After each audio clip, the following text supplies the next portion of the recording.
So, guys, on our After Dark podcast the other night, we discussed the various losses by Mart and China Spring and Lorena. Of course, you guys were at two of the three between the two of you. Mhm. Those are three programs we're used to seeing make very deep playoff runs.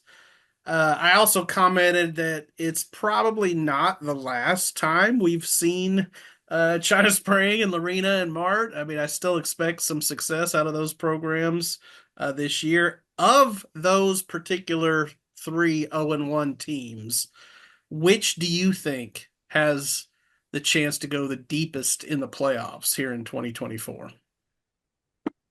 Birthday girl first. Okay. I mean, honestly, Mart is probably like it's hard to say that Mart's not, like there's no reason that they shouldn't be, right? I think this past weekend, obviously it's the first game. They're trying to figure stuff out. They don't have JD Bell anymore. They don't have the Swainers anymore. At least not, the Swainers that have been there for a longer time. Yeah, that's a good way to couch that. Just because you never know, there could be another one coming up the pipeline. Yeah. And also they don't have the depth that Whitney has as a 3A school, right? So like, yes, Whitney obviously super talented, deserved that win. It was incredible, incredible start for them. But you're playing a 2A school that is used to having guys come off the field, take a sip of water, and then sending them back out there to play defense. So, yeah, I mean, I have no doubt that Mart's gonna be, in the playoffs on Thanksgiving Day, Hmm. right? Like, with China Spring and Lorena, I feel like the inexperience and trying to maybe clean some of those like procedural mistakes up is going to help them a lot in the long run. But I don't feel comfortable saying that I'm going to see them uh, at a regional if I haven't seen them play in district yet, right? Gotcha. Like, Yeah. and especially if they play a team like Franklin um, in the playoffs that has Well, improved. neither one of them play Franklin because Franklin's three No, A. no, no, no. I'm just saying that if they play a team like Franklin, that's kind of like hard-nosed and hard to like stop on the run and can also like surprise you by throwing a little bit and just like does not give up no matter how like because like Franklin, sure they made their mistakes, but they kind of like got into a groove. They got into a rhythm. So I'm just saying if they play that type of spirited team in like an area round, I don't know, and like Yeah, they haven't improved, then I don't feel really good about their chances in the I playoffs. get your point. Because I think Lorena and China Spring are both going to get better, but it reminds me of a Harvey Pinnock story. Actually, what you're saying, Harvey Pinnock, the famous golf coach in the Austin area that coached Tom Kite and Ben Crenshaw. He was talking to this really good amateur golfer who was getting ready to be like senior tour age. And he said, "Hey, I've been working really hard on my game, and I think I'm about to get there. And just tell me, what do you think I need to do to really compete on the senior tour?"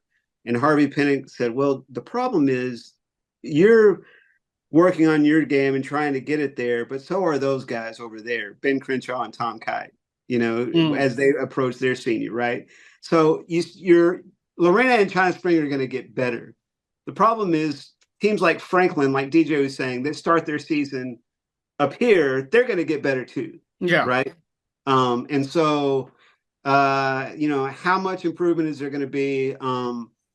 And that's where that's where we watch the whole movie, or we watch the entire series. We don't just stop after episode one. Uh, Now, my answer to the question being the same as DJ's is pretty much on the same reasoning because China Spring and Lorena were playing schools uh, smaller than them. I don't know how big. I don't not that familiar with the private school that Lorena played, but I'm assuming they're similar in size or smaller, Hmm. right? Yeah. Mart was playing a school that was way bigger, They're challenging themselves. Not that, I mean, they all three were challenging themselves probably, but Mart was challenging themselves in a way that they're not going to see probably even in a really good district. Yeah.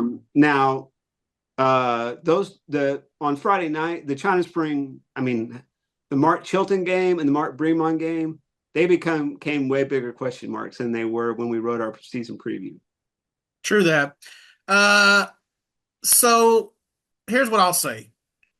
Coaching matters in high school football, but dudes matter. I Mm. mean, dudes really matter. Mm-hmm. And let's face it, I mean, DJ mentioned JD Bell is gone for Mart. That's 42 touchdowns. It's hard to replace that, even at Mart. We know Braylon Henry is gone from Lorena. We know that, Cash McCollum is gone from China Spring. And Um, Kyle Barton. Kyle Barton.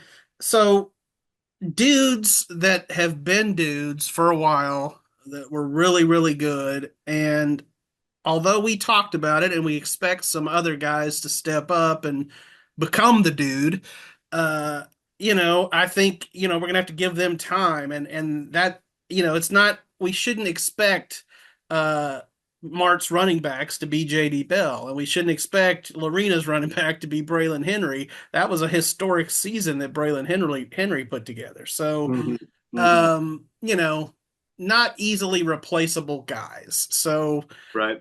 but to answer my own question, I guess I would say I agree with both of you that I think Mart is the team that um, I don't think they could, and I haven't seen them. I mean, I think this is probably not a fair question for any of us because we haven't seen all three of these teams. But uh, I would say this: given Mart's lack of depth. And even though I wrote a story about how Mark cross trains players at different positions and helps them in emergency situations to kind of just plug a guy into a new spot, Mm-hmm. I bet they don't want to lose to Montrell Medlock. That's a I guy mean, that I think they want upright all season long. yeah, yeah, yeah. Yeah.